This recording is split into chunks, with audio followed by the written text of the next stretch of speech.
하나님 앞에 나오니까 어떻습니까? 행복하십니까? 네, 우리 교회 나오니까 어떻습니까?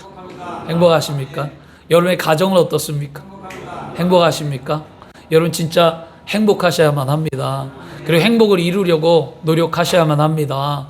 그냥 말로만이 아니라 그냥 내가 행복한다라고 말했으면 행동의 삶도 나타나서 변화되어야 될 줄 믿습니다. 우리 한번 따라하겠습니다. 예수님 안에 나는 행복합니다.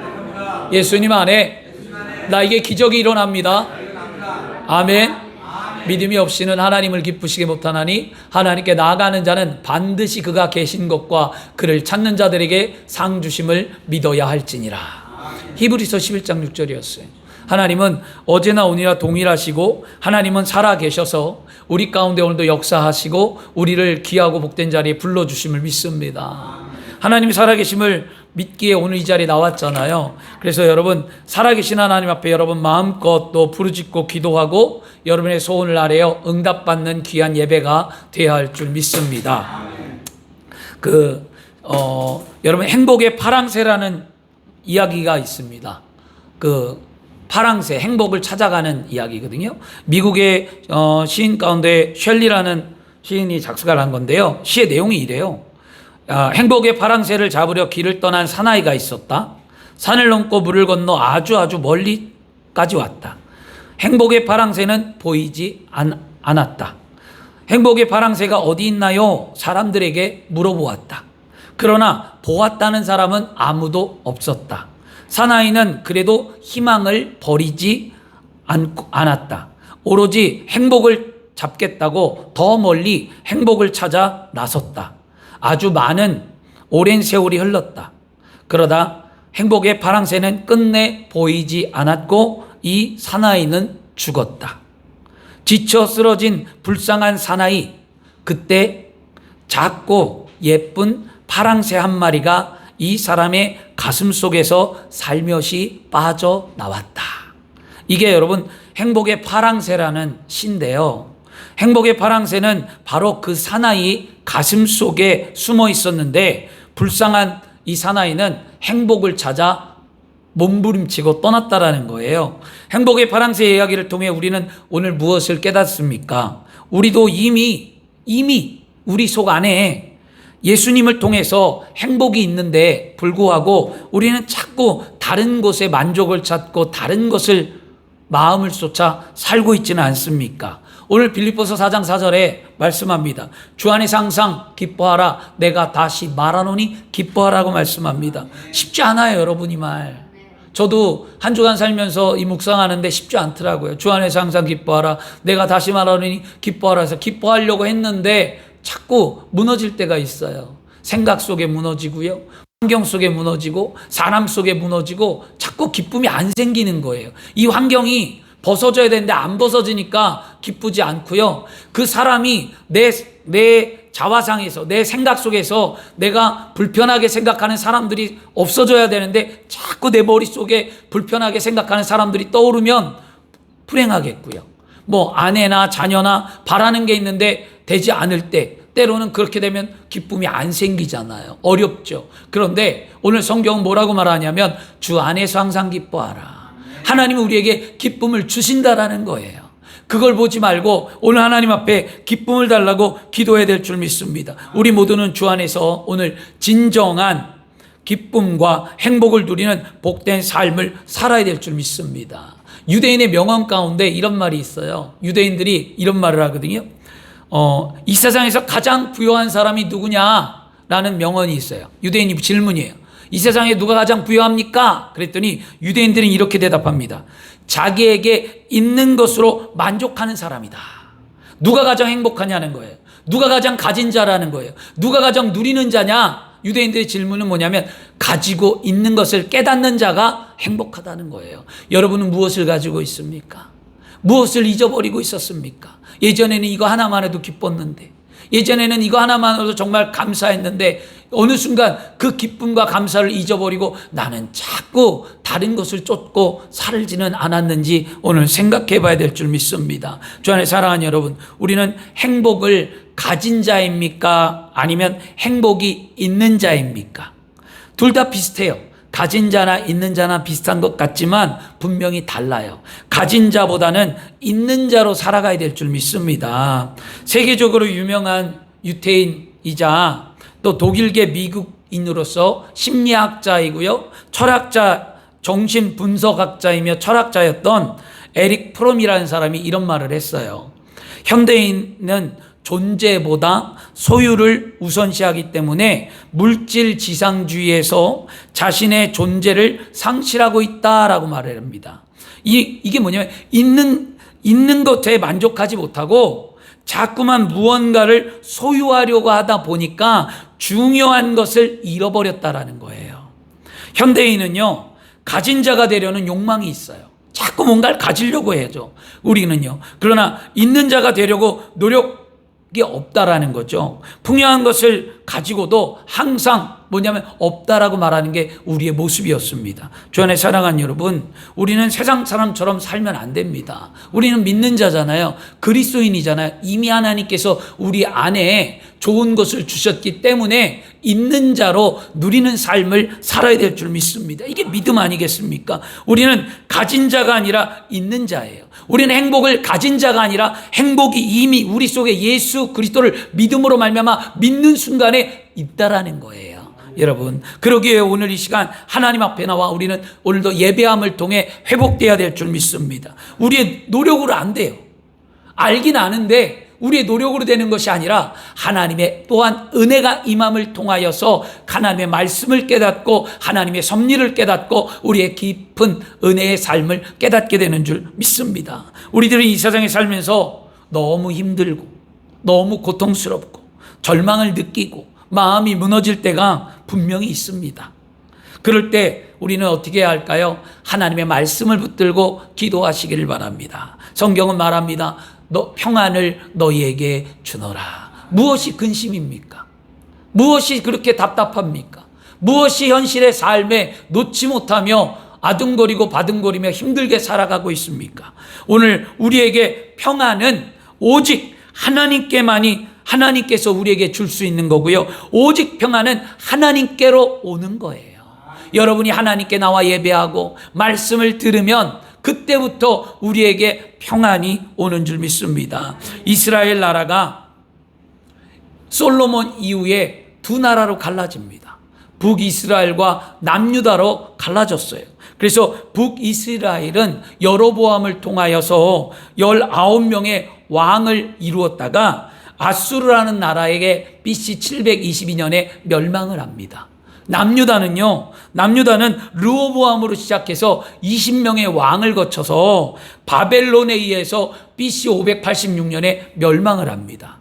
두 나라 멸망했어요, 이스라엘이.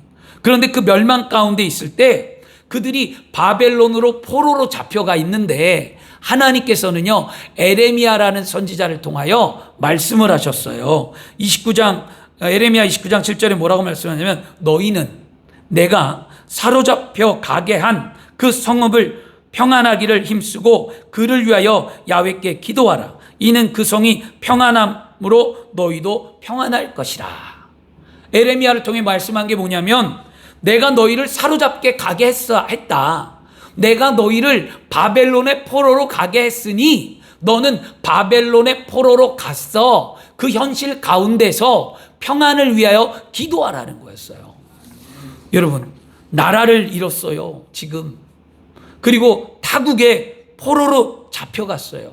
그런데 하나님은 나라도 잃고 포로로 잡혀간 이스라엘 백성들에게 기도하라는 거예요.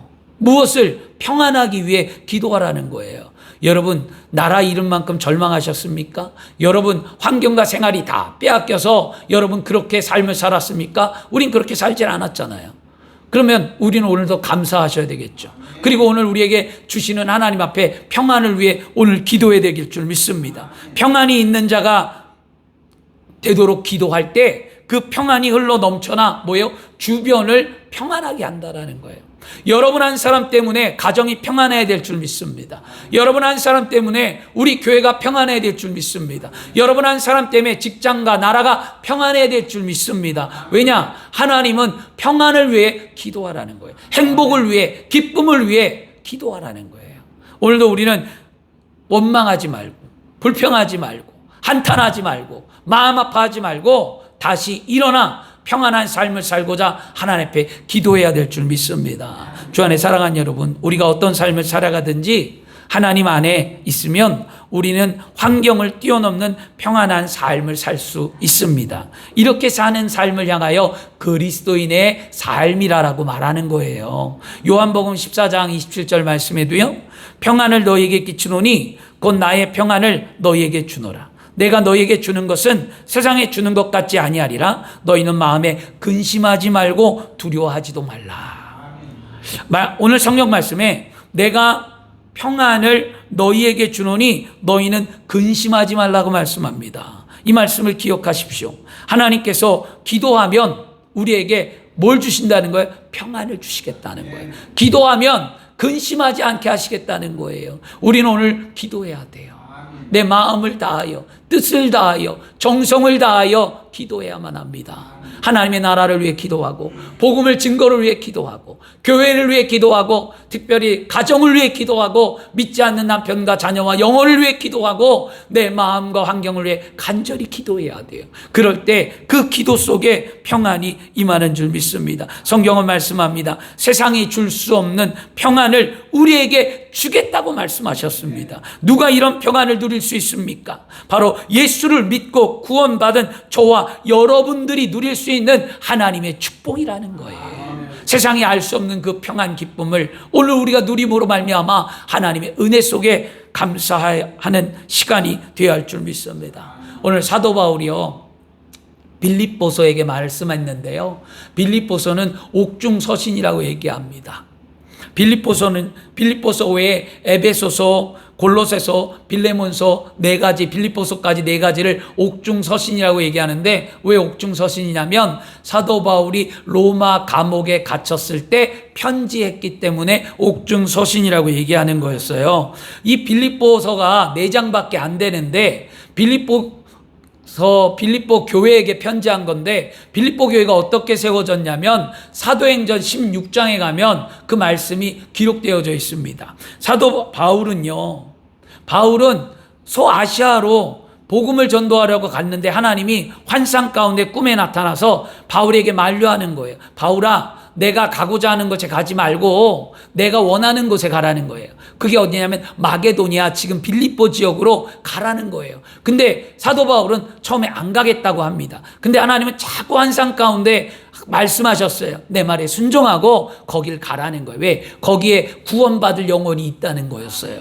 그래서 사도 바울은요, 하나님 말씀에 순종해서 마게도니아로 건너갑니다. 그래서 빌립보 지역에 들어갑니다. 그리고 빌립보에 들어가서 안식일이 되어서 예배할 장소를 찾는데 예배할 장소가 없는 거였어요. 그때 하나님은 거기에서 하나님 앞에 구원받을 영혼 루디아라는 사람을 만납니다. 여자였어요. 신실한 사람이었어요. 그 루디아 마음에 감동이 되어서 사도 바울과 루디아를 만나게 한 다음에 그 루디아의 집에서 안식일 날 사도 바울이 예배를 드렸다는 거예요. 그게 빌립보 교회, 최초 빌립보 교회가 세워지게 된 동기였습니다. 그리고 난 다음에 사도 바울은요, 계속 복음을 증거하며 빌립보 교회가 왕성하도록 만들었어요. 그런데 어느 날 사도 바울이 감옥에 갇혔어요. 그런데 그 감옥에 갇혔다는 이야기를 듣고 빌립보 교회에서 사도 바울을 돕고자 헌금을 거뒀습니다. 그리고 그 헌금을 에바브로디도를 통해 로마의 감옥에 갇혀있는 사도 바울에게 그 연보를 갖고 왔어요. 선생님, 감옥에서 힘드니까 이 물질로 좀 쓰세요. 그리고 가져왔어요. 그럴 때 사도 바울이 에바브로디도에게 묻습니다. 빌립보 교회는 괜찮으냐? 물어봤어요. 그랬더니 이 에바브로디도가 빌립보 교회의 문제점을 얘기했습니다. 무엇이 문제였냐면 그들이 복음 앞에서 복음을 증거하는데 복음을 증거하기는 하지만 늘 두려운 거예요. 복음을 증거하는 게 두렵고 두려움 때문에 고통과 핍박과 환난이 무서워서 그들의 마음이 작아지고 그들의 마음이 평안이 사라지고 그들이 불안했다라는 거예요. 그 이야기를 듣게 되었고요. 또 그들의 마음 가운데 뭐냐면 사도 바울이 감옥에 갇힌 것이 그들이 슬픔을 넘어 원망으로 바뀌었다라는 거예요. 뭐냐면, 아니, 어떻게 하나님을 믿는 사람이 고통을 당하지? 어떻게 사도 바울 같은 사람이 감옥에 갇힐 수 있지? 그런데 하나님이 어떻게 살아있다라는 거야? 그렇게 열심히 했던 사도 바울이면 하나님이 지켜줘야지. 하나님이 살아있다면 사도 바울을 도와줘야지. 어떻게 사도 바울이 감옥에 들어갈 수 있단 말이야? 사람들이 마음이 실망하고 갈등하고 싸웠다라는 거예요. 교회 안에서.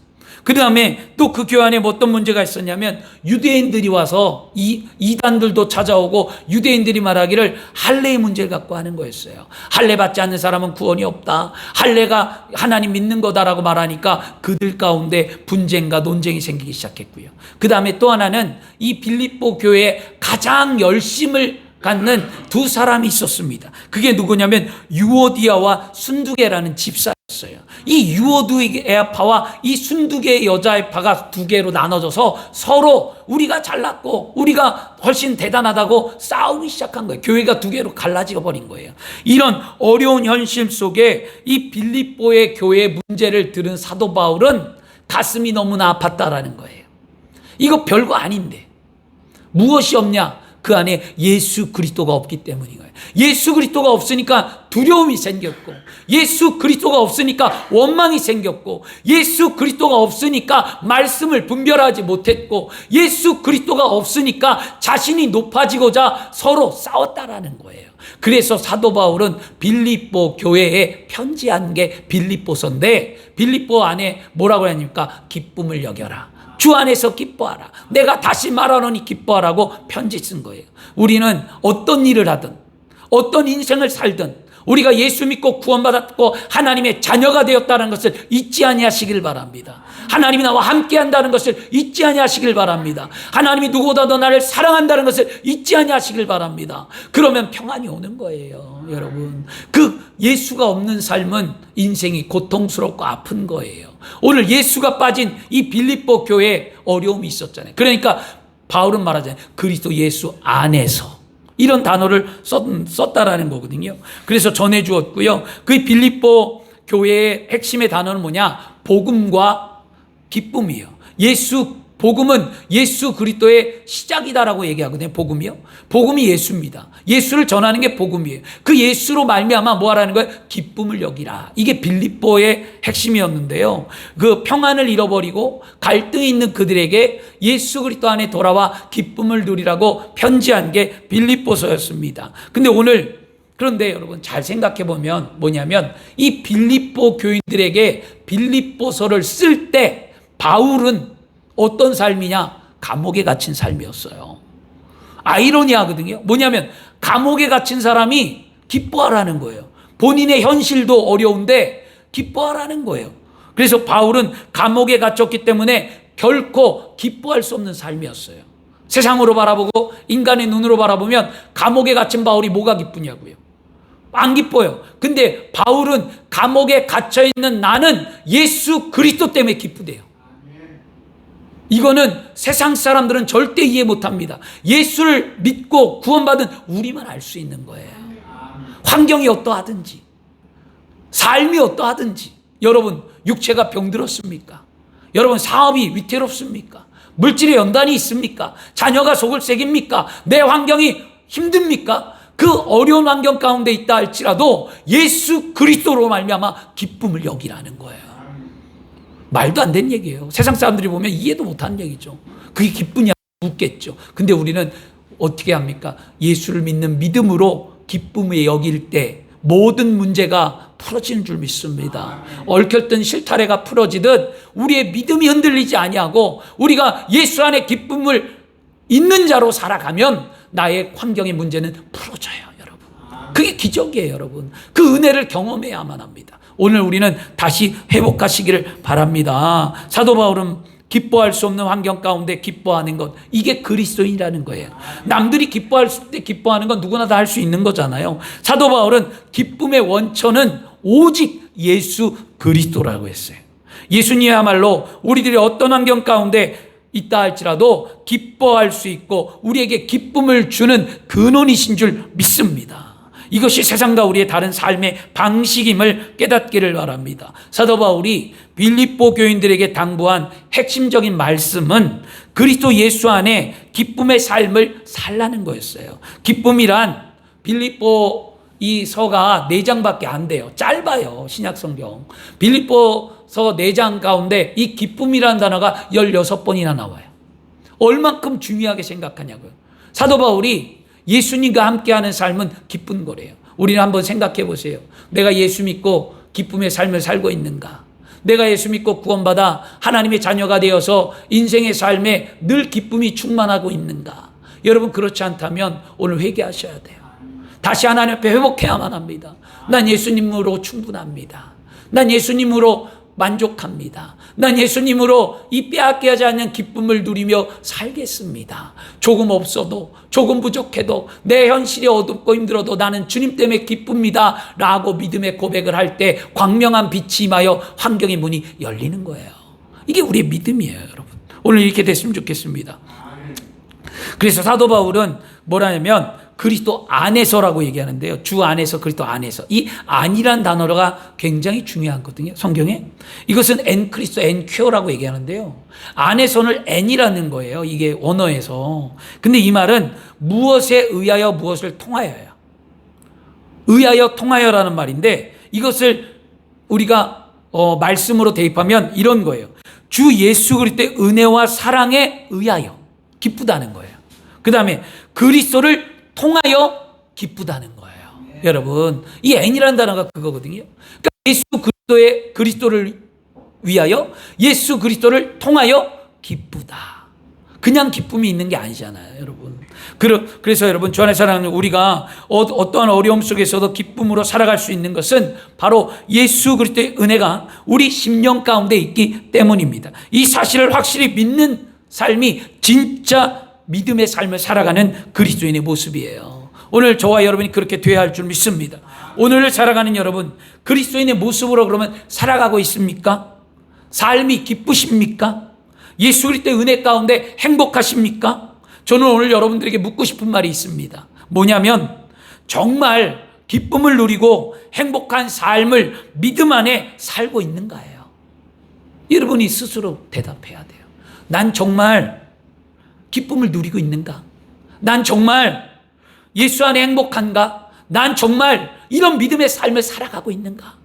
이 질문에 오늘 예배가 끝나고 답을 내리셔서 은혜가 임하기를 원합니다. 로마 감옥에 수감되어 있는 사도 바울도 기쁨과 행복을 무엇이라고 말하냐면 빌립보서 마지막 대미를 장식하는 4장 23절 마지막 말에 뭐라고 했냐면 주 예수 그리스도의 은혜가 너희 심령 가운데 있을지어다. 우리의 심령 가운데 예수 그리스도의 은혜가 있더라. 은혜가. 심령 안에 그리스도의 은혜가 있기 때문에 기쁘고 행복하다는 거예요. 오늘 우리 심령에 예수 그리스도의 은혜가 충만하기를 축원합니다. 사도 바울이 말한 주 안에서 항상 기뻐할 수 있고 예수 그리스도의 은혜가 충만한 이러한 삶을 어떻게 살아가냐고요. 어떻게 해야 은혜가 충만하고 그리스도인으로 살아갈까요? 이게 뭐냐면 성경은 사도 바울은 이걸 말해줬어요.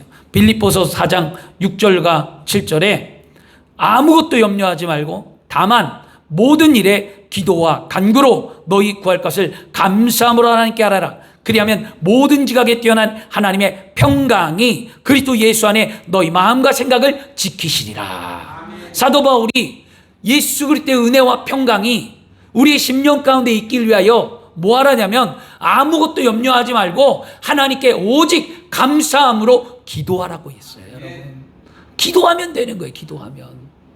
여러분, 기도 안 하면 쓰러져요. 기도 안 하면 원망이 생겨요. 기도 안 하면 불편해요. 기도 안 하면 여러분 어려워져요. 여러분 기도해야 길이 열립니다. 여러분 기도해 보세요. 우리 성도님들이 이제 기도의 능력을 받고 기도를 많이 드려 하나님의 뜻을 알기를 좀 소망합니다. 어떠한 환경과 처지에서도 하나님을 신뢰하며 기도하면 행복하고 항상 기뻐할 수 있다고 사도 바울은 권면합니다. 그러므로 우리는 주 안에서 항상 기뻐하고 행복을 위하여 기도하는 삶을 살기를 축원합니다. 예수 믿고 구원받은 우리가 기도한다는 것은 바로 뭐냐? 하나님 앞에 무릎을 꿇는 거예요. 무릎을. 기도하는 자가 복된 자예요, 여러분. 이게 뭐냐면 성경에 재미난 그 성경 구절을 풀이한 게 있었습니다. 뭐냐면 창세기 5장 2절에 하나님이 천지를 창조하실 때 남자와 여자를 창조하시고 그들이 창조된 날에 하나님이 그들에게 복을 주시고 그들의 이름을 사람이라 일컬었다. 하나님은요, 사람을 창조하시고 그들에게 뭘 줬냐? 복을 주었다고 하는데 이 복이 뭐냐면 여러분 이 복에 대해서 잘 아셔야 됩니다. 우린 축복하면 뭔가 대단한 게 일어나고 병이 낫고 환경이 열리고 어떤 복의 개념을 우리는 그렇게 생각하잖아요. 근데 성경의 복은 그게 아니었어요. 성경의 복은 뭐냐면 이 복이라는 창세기의 복은 바라크라는 언어가 있어요. 바라크. 이 바라크라는 언어가 어떤 뜻을 갖고 있냐면 무릎을 꿇다예요. 무릎을 꿇다. 무릎을 꿇다. 그래서 하나님께 겸손히 무릎을 꿇고 복종하며 영광을 돌릴 때 복되다는 거예요. 복은 무릎을 꿇고 기도하는 자가 받는 거예요. 이게 축복이에요, 여러분. 축복을 어떤 목사님 가정에 이런 기도가 있는데 남편이 예수 믿어야 축복받죠. 물질이 해결돼야 축복받죠. 건강이 나야 축복받죠. 뭔가를 자꾸 우리는 자신에게 초점을 맞춰서 자신의 삶의 변화가 일어나야만 하나님이 살아계시고 내 삶의 변화가 일어나야만 하나님이 복을 받았다고 합니다.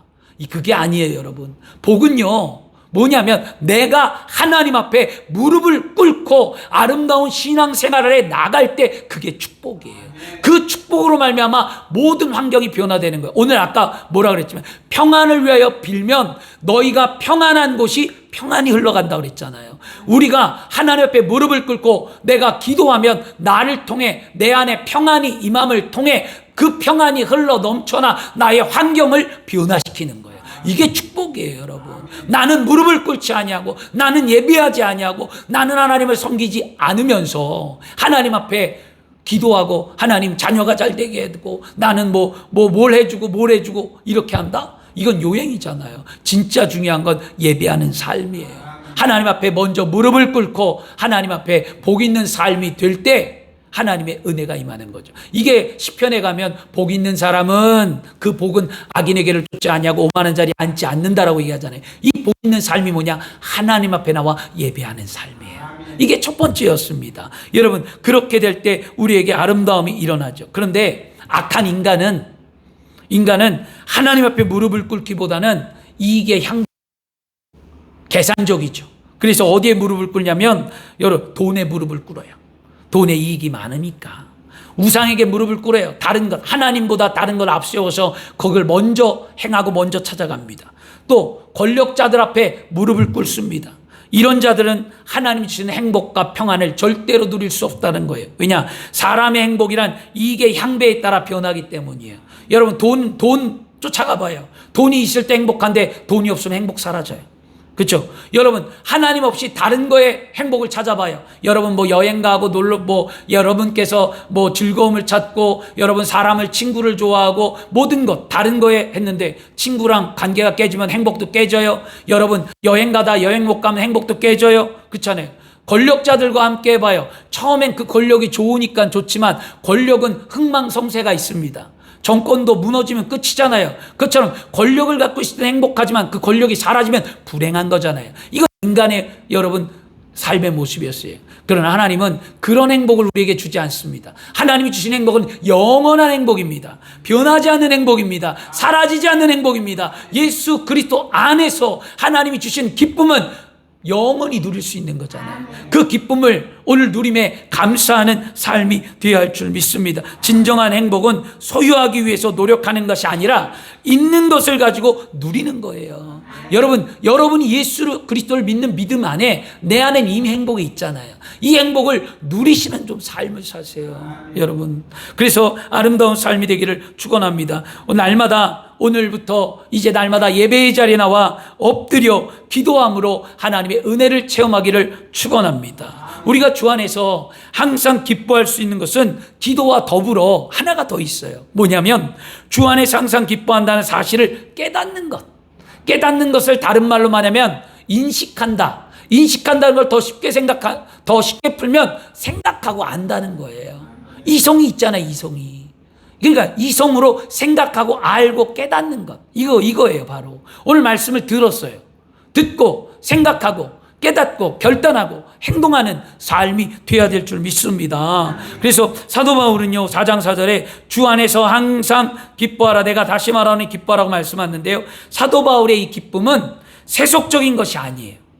주 안에 가지는 신앙적인 기쁨이에요. 신앙적인 것. 우리가 기쁨을 자꾸 세상과 비교하니까 우리의 기쁨이 흔들리는 거예요. 우리의 기쁨은 세상의 기쁨이 아니라 신앙 안의 기쁨이에요, 여러분. 그리고 우리는 일시적인 기쁨이 아니라 우리의 기쁨은 항상 계속적으로 샘솟듯 일어나는 기쁨인 줄 믿습니다. 세상처럼 있다가 없는 기쁨이 아니라는 거죠. 사도 바울은요, 다메섹 도상에서 예수 그리스도를 만납니다. 인격적으로 만나요. 그는요, 아주 처절하게 주님을 만납니다. 그 사도 바울이 주님을 만나자 그 이후에 그는 주님이 자신과 항상 함께하며 항상 내 곁에 있다는 것을 깨닫고 그는 예수 그리스도와 함께 기쁨의 삶을 살고자 복음을 증거하는 삶을 사는 사도가 되었습니다. 그래서 바울은 환경이, 육체가, 생활이 자신이 안에 있는 기쁨을 빼앗을 수 없다고 분명히 가르쳐주고 있습니다. 빌립보서 4장 9절에 말씀합니다. 너희는 내게 배우고 받고 듣고 본 바를 행하라. 그리하면 평강의 하나님이 너희와 함께 계시리라. 사도 바울이 주 안에 기쁨을 누리고 행복할 수 있었기 때문에 사도 바울은 힘주어 말하며 지금 뭐 하라는 거예요? 자신을 본받으라고 얘기하는 거예요. 주님이 우리 안에 있으면 우리는 분명 기쁨과 행복한 삶을 살 수 있습니다. 주님이 우리 안에 있는 증거는 복음을 증거하는 삶을 사는 거예요. 한 가지 하나 더 나가, 여러분이 복음을 증거하지 않으면 아직도 내 안에 주님의 진정한 기쁨을 누리지 못하는 거예요, 여러분.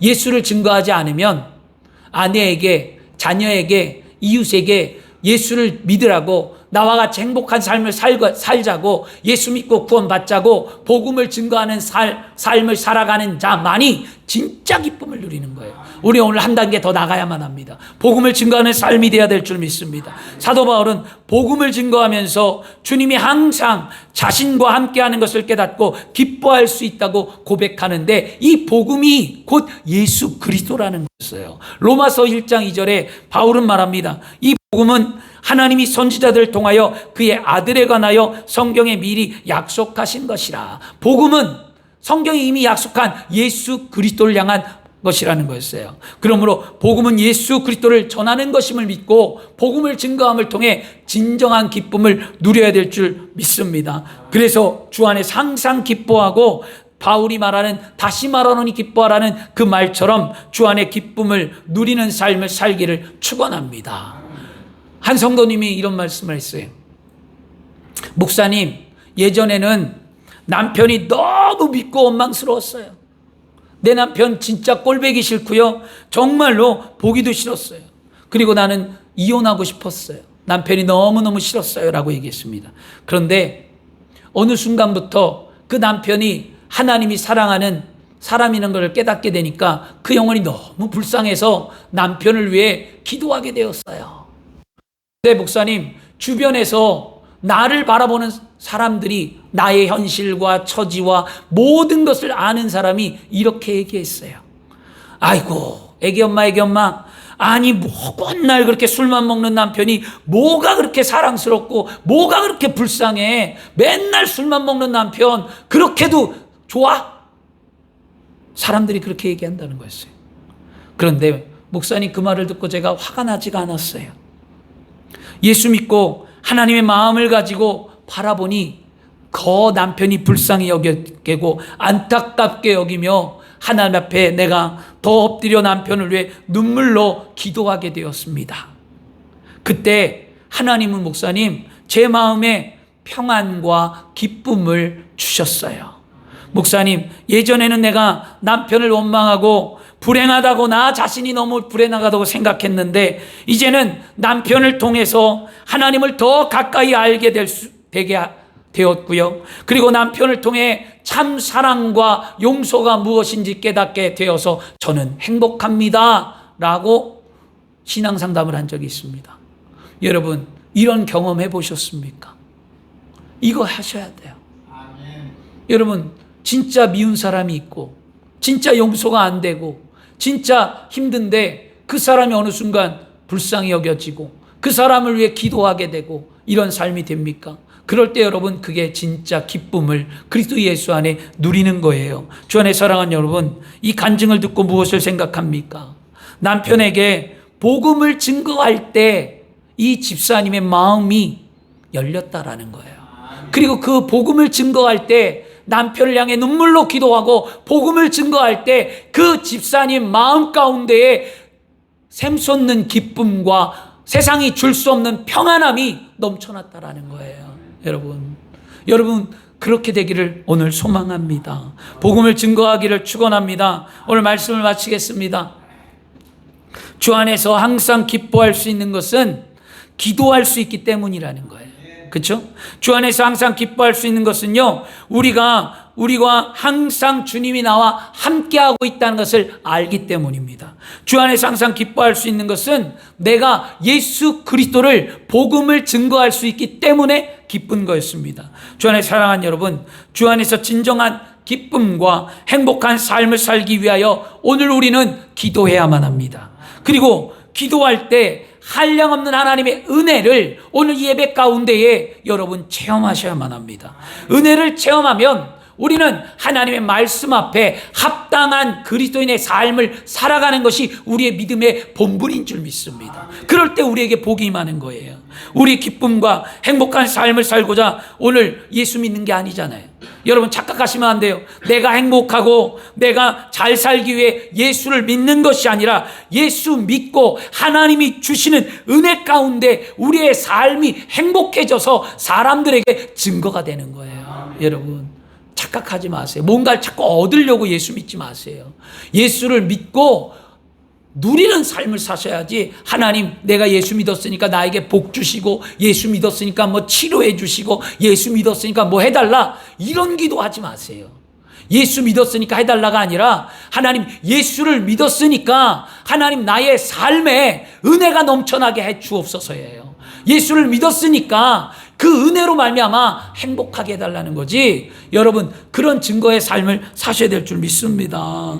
그러므로 예수님은 우리가 살아가는 내 삶의 이유예요. 이제부터 이 기쁨은 원천은 예수님을 세상에 증거하는 삶을 살아갈 때 참 평안이 임하는 겁니다. 주 안에서 그런 행복한 삶을 누리기를 원합니다. 우리가 이렇게 살아갈 때, 우리가 이렇게 그리스도의 복음으로 말미암아 내가 기쁘고 행복하고 나를 통해 흘러가는 은혜가 나타날 때 하나님의 나라가 이 땅 가운데 세워지는 거예요. 여러분이 이렇게 또한 살아갈 때 우리 교회가 부흥하고 하나님의 나라와 영광이 나타나는 거예요. 그리고 여러분이 이런 삶을 살아갈 때 진짜 신앙인들이 되어서 세상에 당당하고 아름다운 삶을 살며 여러분이 하나님이 주신 복 있는 삶이 되는 거예요. 이게 축복의 삶이에요. 오늘도 우리는 깨닫는 귀한 시간 되기를 그리스도의 이름으로 축원합니다. 기도하겠습니다. 좋으신 아버지 하나님 감사합니다. 오늘 하나님께서 우리 사랑하는 성도들을